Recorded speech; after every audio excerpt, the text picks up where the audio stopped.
मैं हूं सरताज। आज की इस वीडियो में हम लोग क्लास 7 का एक इम्पॉर्टेंट चैप्टर अलजेब्रिक एक्सप्रेशन पढ़ने वाले हैं, जिसे हिंदी में बीजीय व्यंजक कहते हैं। ठीक है, इसमें हम लोग पढ़ेंगे चर, अचर, पद किसे कहते हैं, यानी कि वेरिएबल, कांस्टेंट और टर्म। इसे देखिए, ये जब चैप्टर को इन्वेंट किया गया था तो ये बेसिकली अननोन चीज़ को फाइंड आउट करने के लिए निकला था। जैसे कि अगर मैं आपसे कहूँ कि आपके साथी ने कुछ रुपए दिए, कुछ रुपए आपके साथी ने दिए और आपके पास पहले से 2 रुपए थे, तो मिल के हो गए 10 रुपये। तो आपके साथी ने कितने रुपए दिए थे? ठीक है, तो हम उस वक्त मान लेते हैं कि मेरे साथी ने 100 रुपये दिए, मेरे पास 2 रुपये थे पहले से और वो मिल करके 10 रुपये हो गए। तो एक्स की वैल्यू कैसे निकालते हैं? 10 - 2, यानी कि वो साथी ने मुझे 8 रुपये दिए। तो ये सॉल्व कैसे होता है? ये तो बहुत सिंपल सा एक बहुत ही आसान सा क्वेश्चन था, इसलिए आपने सॉल्व कर लिया। लेकिन अगर बहुत बड़े बड़े क्वेश्चन हो, जैसे कि आपके साथी ने कितने पैसे दिए, उतना ही उसका हाफ मम्मी ने दिए, उसका 1/4 अंकल ने दिए, उसके बाद उसका डबल पैसे मैंने खर्च किए, उसके बावजूद मेरे पास इतने पैसे बचे। तो अब बताइए कि वो अंकल ने कितने दिए, आंटी ने कितने दिए, पहले से कितने थे? तो आप नहीं निकाल पाएंगे इसको, है ना। ये आप ही नहीं बल्कि हम में से ज़्यादातर लोग नहीं निकाल पाएंगे। ठीक है, 90% लोग नहीं बता पाएंगे ऐसे बिना सॉल्व किए। तो उनको यही चीज़ का इस्तेमाल करना पड़ेगा, अलजेब्रिक एक्सप्रेशन का। यानी आप समझ सकते हैं कि अलजेब्रिक एक्सप्रेशन कितना ज़्यादा इंपॉर्टेंट चैप्टर है। ठीक है, चलिए उससे पहले कि हम अलजेब्रिक एक्सप्रेशन शुरू करें, आपको मैं बता दूं कि वेरिएबल, कांस्टेंट और टर्म किसे कहते हैं। सबसे पहले वेरिएबल देखिए। वेरी का मतलब होता है बदलना, वेरी का मतलब जो बदल जाए। तो आपने देखा होगा ये x + 1 = 2, यहाँ पे x की वैल्यू क्या होगी? 1। यहाँ पे x - 3 = 4, x - 3 = 4, तो x की वैल्यू क्या हो गई? 7। आप देखिएगा कि हर क्वेश्चन में x तो यूज हो रहा है, लेकिन वैल्यू x की अलग अलग आती जा रही है। क्वेश्चन नंबर 1 में वैल्यू x की आई 1, क्वेश्चन नंबर 2 में वैल्यू x की आई 7, क्वेश्चन नंबर 3 में x की वैल्यू हो सकती है 5, 7, 2, -1, कुछ भी वैल्यू होता जा रहा है। तो जिसका वैल्यू कांस्टेंट नहीं हो उसे हम लोग कहते हैं वेरिएबल, उसे हम लोग कहते हैं चर। और जिसकी वैल्यू कांस्टेंट हो 7, 8, 9 का वैल्यू कभी नहीं बदलेगा, है ना। जैसे कि देखिए, इसमें ये 4 यूज हुआ है, ये कांस्टेंट है, ये एक कांस्टेंट है, ये एक कांस्टेंट है, जबकि x और यहाँ पे y ये वेरिएबल है। ठीक है, तो समझ में आ गया वेरिएबल और कांस्टेंट किसे कहते हैं। देखिए एक बार फिर से समझ लीजिए, x - 3y = 4। तो अच्छा, एक चीज़ और बता दूं कि ये है इक्वेशन, एक होता है एक्सप्रेशन। एक्सप्रेशन कहते हैं, यानी कि व्यंजक कहते हैं, जब उसमें इक्वल का निशान नहीं हो, और जब वो इक्वल का निशान हो जाता है तो वो समीकरण हो जाता है, वो फिर व्यंजक नहीं रह पाता है। यानी उसे हम लोग कहते हैं इक्वेशन, ना कि व्यंजक, एक्सप्रेशन। चलिए एक एग्जांपल देखिए, समझ में आ जाएगा। 3x + 4 और एक लिखा मैंने 3x - 2 प्लस, या प्लस ना लिख करके = 5। तो देखिए ये यहाँ पे इक्वल कहीं पे है नहीं, 3x + 4 बस, जबकि यहाँ पे इक्वल है यहाँ। तो ये आपका हो गया व्यंजक। ठीक है, जिसे हम लोग कहते हैं एक्सप्रेशन। ठीक है, और ये हो गया आपका इक्वेशन,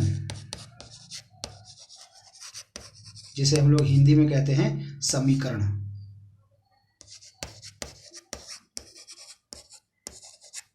ठीक है, तो ये होता है फर्क, सिर्फ इक्वल का फर्क है, बाकी ऐसे फर्क दोनों में से ज़्यादा फर्क नहीं है। व्यंजक में भी x, y, z यूज़ होता है, इक्वेशन में भी यूज़ होता है, एक्सप्रेशन में भी x, y constant term, variable term होते हैं, जबकि इसमें भी होते हैं, इसमें भी पद होते हैं, इसमें भी पद होते हैं। लेकिन फ़र्क सिर्फ कहाँ का है? ये बराबर का निशान, है ना। इक्वल का निशान व्यंजक में नहीं होता है, एक्सप्रेशन में नहीं होता है, जबकि इक्वेशन में होता है। ठीक है, तो ये बेसिक फर्क था। चलिए अब हम देखते हैं कि ये क्या हो गया,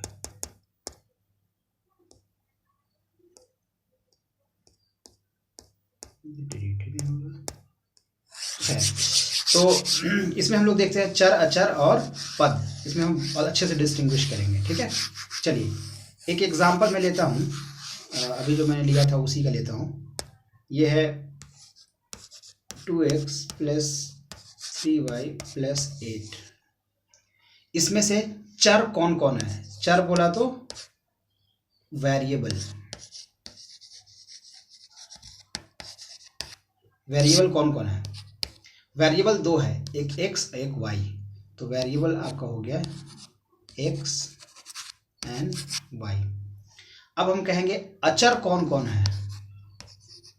अचर बोला तो कांस्टेंट। तो कांस्टेंट कौन कौन है? 2 कांस्टेंट है, 3 कांस्टेंट है, 8 तो प्योर कांस्टेंट है। देख रहे हैं इसके साथ कुछ भी लगा हुआ नहीं है, तो ये सब कांस्टेंट हो गया, ठीक है। उसी तरह से थोड़ा सा वेट कीजिए, किसी का कॉल आ रहा है। तो चर और अचर हो गया। अब देखिए प्लस या माइनस से जो टर्म अलग होता है उसे हम लोग पद कहते हैं। देखिए ये यहाँ प्लस है, ये प्लस है, तो ये एक टर्म, ये दूसरा टर्म, ये तीसरा टर्म। कितने टर्म है इसमें? 3 टर्म, 3 पद, ठीक है ना, टर्म। तो ये आपको क्लियर हो गया कि चर, अचर और पद किसे कहते हैं। अब आइए देखते हैं कि अगर क्वेश्चन आपका ऐसे है कि कोई एक नंबर में 8 जोड़ते हैं तो क्या होता है। तो कोई एक नंबर में उसी को हम लोग कहते हैं चर। उसको हम लोग x मान सकते हैं, y मान सकते हैं, z मान सकते हैं, a मान सकते हैं, b मान सकते हैं, c मान सकते हैं, कुछ भी मान सकते हैं। एक नंबर में हम लोग 4 ऐड करते हैं तो हम क्या लिखेंगे? एक नंबर में 4 ऐड करते हैं। अगर हम लिखते हैं एक नंबर में 4 घटाते हैं तो ये हो गया ऐसे, है ना। एक नंबर में 4 से गुना करते हैं, में मल्टीप्लाई करते हैं तो एक ये हो गया। एक नंबर में हम लोग 4 से डिवाइड करते हैं, ठीक है, तो ये इस तरह से बदलता चला जाएगा, ठीक है। तो आपको जो मैंने सिखाया चर, अचर और पद, ये आप समझ लीजिएगा और इसे आप कई बार प्रैक्टिस कीजिएगा तो आपको समझ में आ जाएगा कि इसमें चर कौन है, अचर कौन है। ये मिट क्यों नहीं रहा है, ठीक है। ये अब आते हैं आपके एक्सरसाइज पे, ठीक है। देखिए पहला है संख्या y से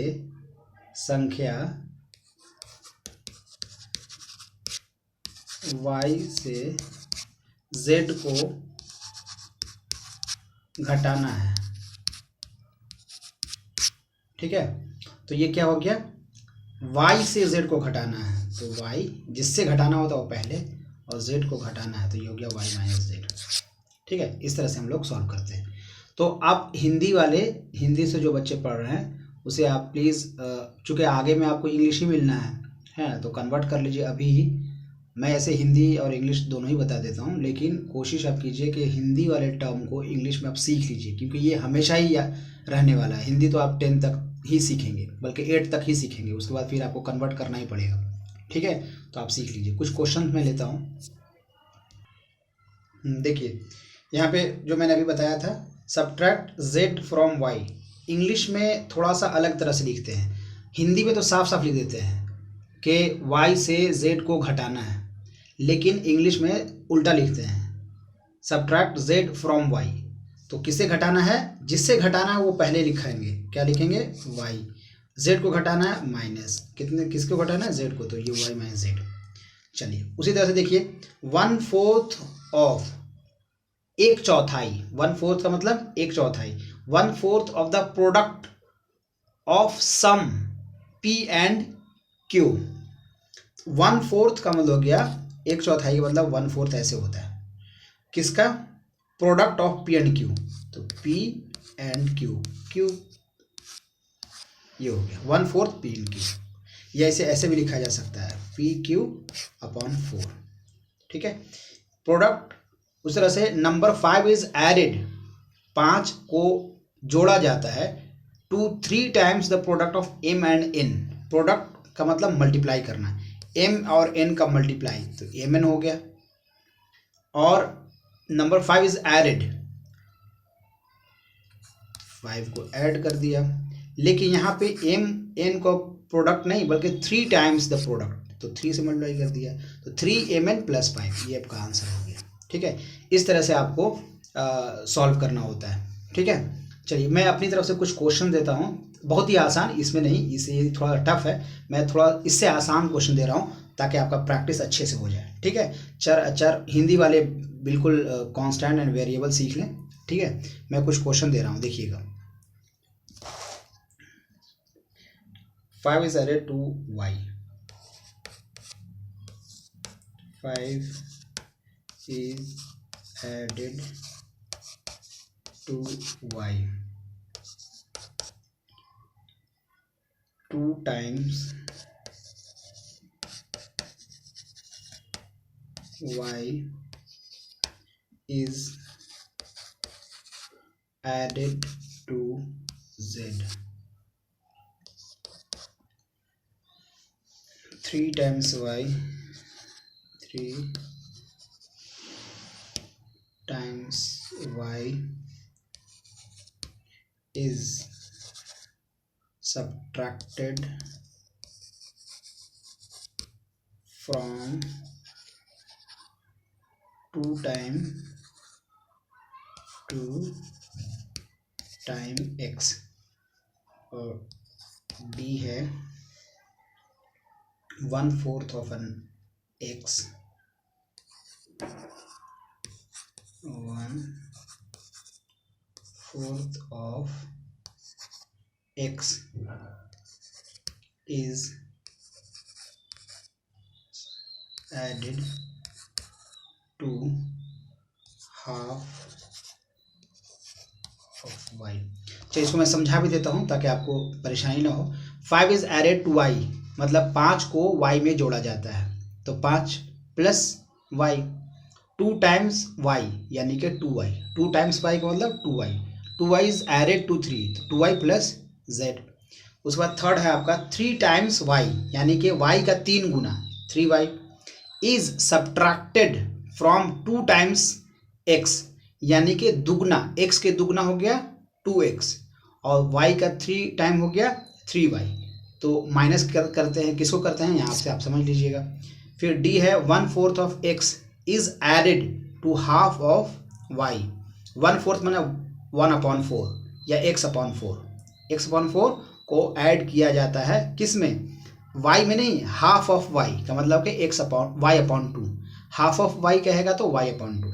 ठीक है, तो इस तरह से आप ये करके आप मुझे कमेंट में या मुझे दिखा दीजिएगा। ठीक है, फिर मिलते हैं, फिर आपको कुछ और यही इंट्रोडक्शन ही पार्ट को लेकर के हम लोग नेक्स्ट वीडियो में मिलेंगे। तब तक के लिए थैंक यू।